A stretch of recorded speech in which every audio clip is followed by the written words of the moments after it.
Hi there, welcome back to our Metrics, where we do B2B SaaS teardown videos and try to identify a few conversion leaks that might be costing businesses a few $1,000s every single month.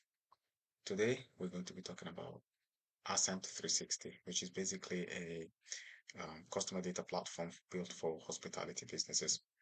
So straight away, we can see that the headline is very clear. It's very transparent to any prospect visiting this homepage for the first time that this is a CDP, customer data platform.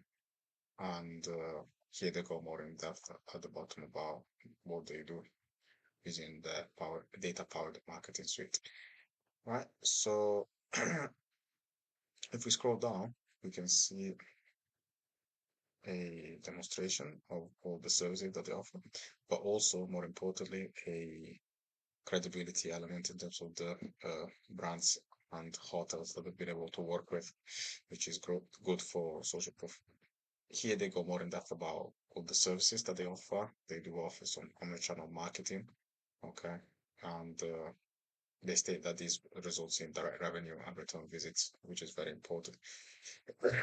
Also, if we scroll down, again they talk about how they've been able to be powered by data and all the different industries that they serve, from hospitality, ski resorts, and bike and outdoor. Right? Here they go more in depth about how they are able to work with your business and all the services that they offer, and again, all the different um, integrations and brands that they've been able to work for. Um, Here, the thing that they do well is they've added um, a lot of testimonials with the case studies attached if you wanted to read more.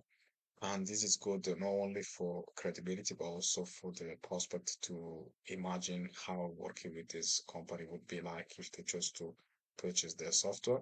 And then we get to the end of the homepage. I guess one thing that I would suggest in order to increase the opt-ins or the conversion is to simply add a frequently asked question section at the bottom of the page. This is good in order to handle any objections that a prospect might have um, before deciding to purchase your service or product.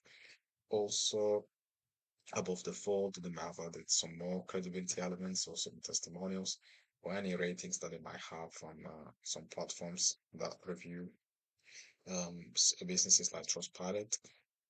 I guess just to check on the pricing as well, we could go and see what it looks like. We can see that you actually have to request it. What they do well here is that they've added a testimonial from somebody that's involved in the marketing of the result.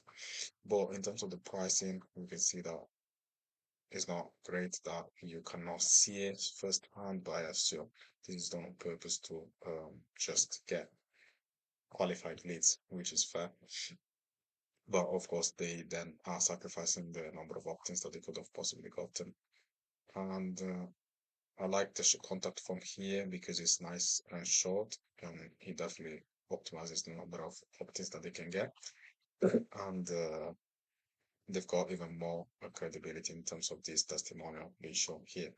And this is good to increase the conversions once more. But other than that, I think I covered most of the stuff that is important for conversions. And therefore, this takes us to the end of the video. I hope you guys like this. And if you happen to be a B2B SaaS founder who would like to increase their conversions, um, please, um, specifically from free trials to paid users, you can click on the link down below in the description to book a call with me and see if I can help you. Other than that, I hope you guys have a beautiful day and I will see you in the next video. Bye.